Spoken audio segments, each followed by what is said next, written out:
গুরুর ব্রহ্মা গুরুর বিষ্ণু গুরুর্দেব মহেশ্বর গুরুরেব পরম ব্রহ্ম তস্मै শ্রী গুরবে নমঃ। অখণ্ড মণ্ডলাকারম ব্যাপ্তমেন চরাচরম তৎপদং দর্শিতমেন তস্मै শ্রী গুরবে নমঃ।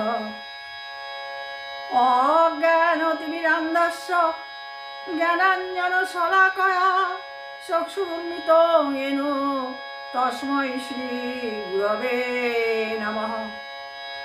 অসতমা সদ্গময় তমসোমা জ্যোতির্গময় মৃত্যুমামৃতং গময়ং শান্তি শান্তি শান্তি। জয় শ্রীকৃষ্ণ চৈতন্য প্রভু নিত্যানন্দ শ্রী অদ্বৈত গদাধর শিবাসাদি গৌর ভক্ত বৃন্দ। জয় শ্রীকৃষ্ণ চৈতন্য প্রভু নিত্যানন্দ শ্রী অদ্বৈত গদাধর শিবাসাদি গৌর ভক্ত বৃন্দ। জয় শ্রীকৃষ্ণ চৈতন্য প্রভু নিত্যানন্দ শ্রী অদ্বৈত গদাধর শিবাসাদি গৌর ভক্ত বৃন্দ। হরে কৃষ্ণ হরে কৃষ্ণ কৃষ্ণ কৃষ্ণ হরে হরে হরে রাম হরে রাম রাম রাম হরে হরে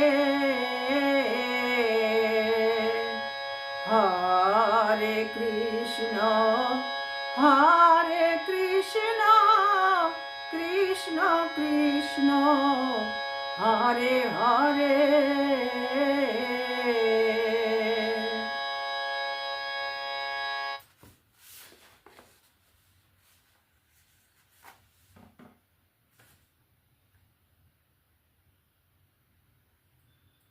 নমস্কার বন্ধুগণ, আমি আমার অমানিভা মুখার্জি ব্লগ হরিকথা চ্যানেলে তোমাদেরকে সবাইকে স্বাগত জানাচ্ছি। তোমাদের সকলের মঙ্গল হোক। তোমরা সবাই পরিবার পরিজন নিয়ে ভগবান শ্রীকৃষ্ণের কৃপায় সুরক্ষিত থাকো এই কামনা করি। তোমাদের সকলের মঙ্গল হোক, ভগবান শ্রীকৃষ্ণ তোমাদের সকলের মঙ্গল করুন। আমি খুব ছোট্ট এবং অতি ক্ষুদ্রাতি ক্ষুদ্র অনুর থেকেও কম আমি ভগবানের নাম করার চেষ্টা করছি, ভগবানের নাম প্রচারের চেষ্টা করছি। আমি কি বলবো, মানে আমার পক্ষে পদে কি করে সম্ভব আমি জানি না, আমি নিজেই করি, ভগবানের নাম করি। তোমরা একটু আমার ভগবানের নামটা শুনবে, তোমাদের কাছে এই আমার প্রার্থনা। তোমাদের সকলের মঙ্গল হোক। যারা ভগবান শ্রীকৃষ্ণের ভক্ত তারা চিরকাল ভগবানের দাস হয়ে থাকবে এবং সেই ভগবানের ভক্তগণকে আমি আমার অন্তরের অনন্ত কোটি নমস্কার নিবেদন করি। হরে কৃষ্ণ। আমি আগের দিন যে ঘটনাটি বর্ণনা করলাম সেটা ছিল ব্রাহ্মণ সুদামাকে ভগবান শ্রীকৃষ্ণ আশীর্বাদ করলেন। আজকে বর্ণনা করব শ্রীকৃষ্ণ ও বলরাম বৃন্দাবনবাসীদের সঙ্গে মিলিত হলেন। শ্রীকৃষ্ণ এবং বলরাম দুজনে মিলে বৃন্দাবনবাসী সবাইকে ডাকলো, তাদের সঙ্গে মিলিত হলেন। সুখদেব গোস্বামী এই কাহিনী বর্ণনা করছেন পরীক্ষিত মহারাজকে। তাই তিনি সুখদেব গোস্বামী বললেন, হে রাজন, কোনো এক সময়ে কৃষ্ণ ও বলরাম যখন দ্বারকায় বাস করছিলেন, ঠিক যেন ভগবান ব্রহ্মার একদিনের আবাসনের মতো এক মহান সূর্যগ্রহণ সংঘটিত হয়েছিল। বলছিল যে যখন তারা ওই দ্বারকায় বসবাস করছিলেন তখন সে ব্রহ্মার একদিনের অবসান হলে সমস্ত ধ্বংস হয়, সেরকম ব্রহ্মার একদিন অবসানের মতো সূর্যগ্রহণ হয়েছিল। পূর্ব হতে এই গ্রহণের কথা অবগত হয়ে হে রাজন, পুণ্য অর্জনের জন্য বহু মানুষ সমস্ত পঞ্চক নামক পবিত্র স্থানে গমন করেছিলেন। বলছে এই যে সূর্যগ্রহণ হবে, এই সূর্যগ্রহণের সময় কোনো তীর্থক্ষেত্রে স্নান করলে মহাপুণ্য হয় এবং সেই পুণ্য অর্জনের জন্য সকলেই সেই পবিত্র স্থানে গমন করেছিলেন। শ্রেষ্ঠ যোদ্ধা ভগবান পরশুরাম পৃথিবীকে ক্ষত্রিয় শূন্য করার পর রাজাদের রক্ত থেকে সমস্ত পঞ্চকে এক বিশাল হ্রদের সৃষ্টি করেছিলেন। বলছেন ভগবান পরশুরাম তিনি সমস্ত পৃথিবীকে ক্ষত্রিয় শূন্য করেছিলেন এবং তাদের সেই রক্ত থেকে সমস্ত কিছু মিলে পঞ্চক নামে এক বিশাল হ্রদের সৃষ্টি হয়েছিল। যে সেই রাজাদের রক্তে পঞ্চক নামক এক হ্রদের সৃষ্টি হয়েছিল। যদিও তিনি কখনো কর্মফল দ্বারা কলুষিত হন না, সাধারণ মানুষকে শিক্ষাদানের জন্য ভগবান পরশুরাম সেখানে যজ্ঞ সম্পন্ন করেছিলেন। ভগবান পরশুরাম তো ভগবান ছিলেন, ভগবানের অবতার, সেই জন্য তার কোনো কিছু করার দরকার নাই, কিন্তু তবু লোকের শিক্ষার জন্য তিনি সেই পঞ্চক নামক স্থানে যজ্ঞ করেছিলেন। এইভাবে নিজেকে পাপ মুক্ত করার চেষ্টারত একজন সাধারণ মানুষের মতো তিনি আচরণ করেছিলেন। এইভাবে তিনি যে আমার পাপ মুক্ত হবে এই কথা ভেবে তিনি সাধারণ মানুষের মতন যজ্ঞ করেছিলেন। ভগবান পরশুরামের কোনো কর্তব্য ছিল না, কিন্তু সাধারণ মানুষকে শিক্ষা দান করার জন্য তিনি সেই পবিত্র স্থানে একটা যজ্ঞ সম্পাদন করেছিলেন। এইভাবে নিজেকে পাপ মুক্ত করার চেষ্টা করেছিলেন যাতে সাধারণ মানুষ তাকে অনুসরণ করেন এবং অনুকরণ করে।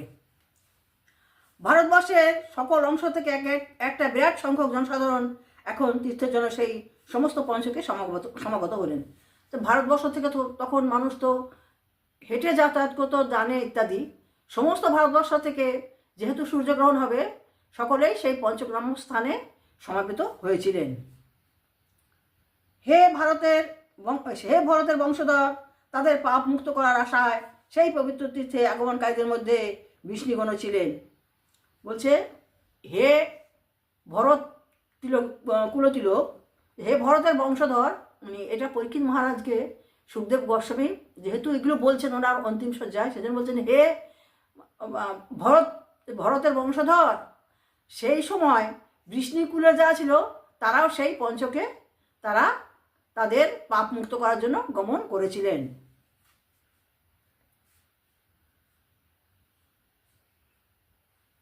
সেই আগমনকারীদের মধ্যে ছিলেন বৃষ্ণিগণ, যেমন গদ, প্রদ্যুম্ন ও শাম্ব ও ক্রূর, বসুদেব, আহুক ও অন্যান্য রাজারাও সেখানে গমন করেছিলেন।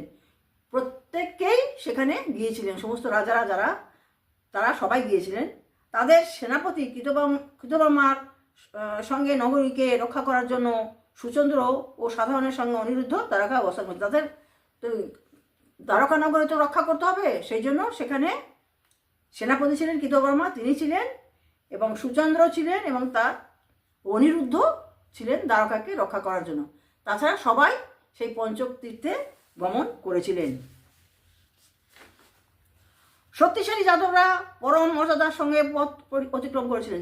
এত শক্তিশালী ছিল যাদবরা যে তারা খুব পরম মর্যাদা, ভগবানকে যে যাচ্ছেন সেই সুন্দর জায়গায় সেই মর্যাদা সম্পন্ন মর্যাদা দিয়ে সেই পথ অতিক্রম করেছিলেন। যে কেউ সামনে পড়লো তাদেরকে মারবে তা নয়, তারা আস্তে ধীরে মর্যাদার সঙ্গে সেই পথ অতিক্রম করেছিলেন। মেঘের মতো বিশাল বিহংরত গজ এবং ছন্দময় চরণ ভঙ্গিমায় গতিশীল অশ্ব স্বর্গের বিমানের সঙ্গে প্রতিদ্বন্দ্বীকারীরা রথসমূহে আরোহণকারী তাদের সৈন্যদের দ্বারা প্রহরারত ছিলেন।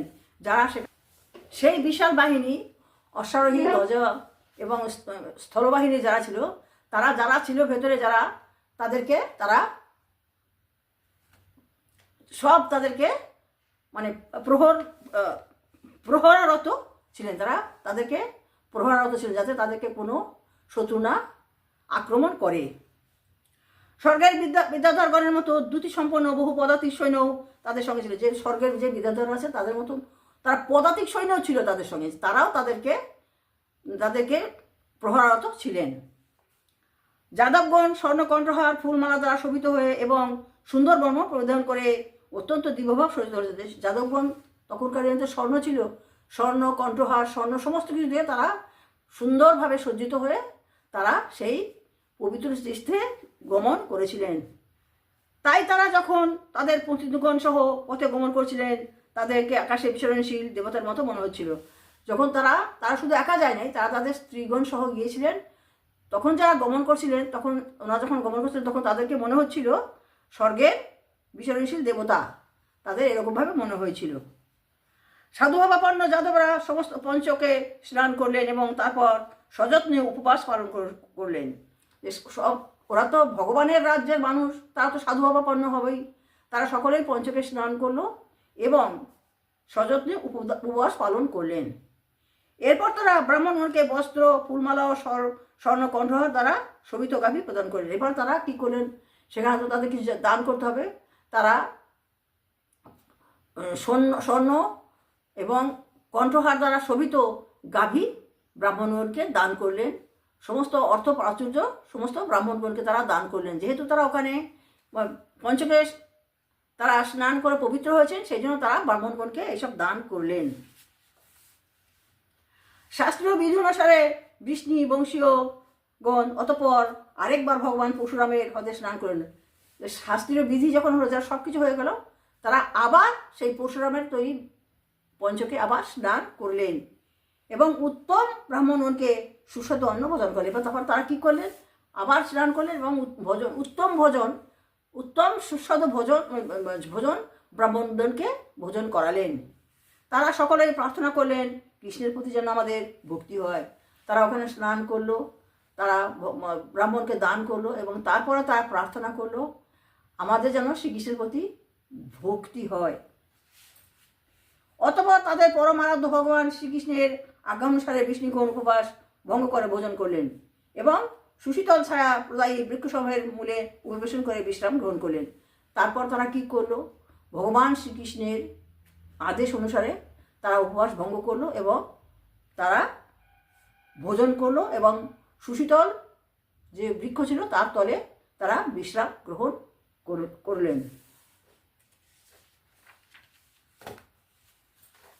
যাদবগণ যেখানে দেখলেন যে উপস্থিত সব রাজারা ছিলেন তাদের পুরনো বন্ধু আত্মীয়, যেমন মৎস্য, উশিনর, কৌশল্য, বিদর্ভ, কুরু, সিঞ্জয়, কম্বোজ, কৈকেয়, মদ্র, কুন্তি, অনর্থ ও কেরল রাজগণ, তারা অনেক রাজা, সমস্ত ভারতবর্ষের সমস্ত রাজারা সেখানে উপস্থিত ছিলেন। তারা সকলেই গিয়েছিলেন পঞ্চকে স্নান করে তাদের পাপ মুক্ত হতে। তারা তাদের পক্ষ প্রতিপক্ষ উভয় পক্ষের অন্যান্য বহু রাজাদের দেখতে পেলেন। তারা কি দেখলো, সবাই তো আর পক্ষে না, পক্ষ প্রতিপক্ষ উভয় পক্ষের সমস্ত রাজাদের তারা দর্শন করলেন, রাজ দর্শন হলো। অধিকন্তু হে মহারাজ পরীক্ষিত, তারা তাদের প্রিয় সখা নন্দ মহারাজও দীর্ঘ যাবৎ উৎকণ্ঠিত গোপীদেরও দেখতে পেলেন। শুধু তাই নয়, সেখানে বললেন, হে সুখদেব গোস্বামী বলেন, হে পরীক্ষিত মহারাজ, সেখানে তাই নয়, ভগবান যেখানে গেছেন সেখানে নন্দ মহারাজ গেছেন, তাদের সঙ্গে গোপীরাও গেছেন, সেইখানে তারা ভগবানের সাক্ষাৎ পেলেন। অপূর্ব কথা যে সবাই গেছে, কিন্তু সেখানে নন্দ মহারাজ গেছেন, তার সব পার্শ্বদরা গেছেন এবং গোপীরাও সেখানে গেছেন। ভগবান শ্রীকৃষ্ণ এই লীলা তিনি জানেন, এমন জায়গায় যাব যেখানে সবার সঙ্গে দেখা হবে, তাই তিনি সেই তীর্থে গমন করেছেন। তিনি তো নিজেই তীর্থস্থান, তার তো তীর্থে যাওয়ার দরকার নেই, কিন্তু মানুষেরকে শিক্ষার জন্য, মানুষের সমস্ত কলুষতা মুক্ত করার জন্য তিনি এইভাবে তীর্থে গমন করেছিলেন। এবং সেখানে তিনি দেখতে পেলেন নন্দ মহারাজ এসছেন এবং তার সঙ্গে গোপীরাও এসছেন। বন্ধুগণ, আজকে আমি এইটুকু বর্ণনা করলাম, পরের ভিডিওতে পরবর্তী অংশ আমি বর্ণনা করব। আমি আজকে বর্ণনা করলাম কৃষ্ণ ও বলরাম বৃন্দাবনবাসীদের সঙ্গে মিলিত হলেন। কৃষ্ণ বলরাম বৃন্দাবনবাসীদের সঙ্গে মিলিত হলেন, কেননা তারা রাজা, তারা তো সবসময় মিলিত হতে পারে না, যেহেতু পঞ্চক তীর্থে গেছেন এবং সবার সঙ্গে সেখানে তিনি মিলিত হলেন। বন্ধুগণ, ভাগবত কথা শেষ করলাম। এ কখনো শেষ হয় না, কিন্তু আমি আজকের মতো করলাম। পরবর্তী ভিডিওতে পরবর্তী অংশ বর্ণনা করব। তোমাদের সকলের মঙ্গল হোক, তোমরা সবাই ভগবান শ্রীকৃষ্ণের দ্বারা সুরক্ষিত থাকো। জয় ভগবান শ্রীকৃষ্ণের জয়, জয় ভগবান শ্রীকৃষ্ণের জয়, জয় ভগবান শ্রীকৃষ্ণের জয়। ওম হরি ওম তৎসৎ, ওম হরি ওম তৎসৎ, ওম হরি ওম তৎসৎ।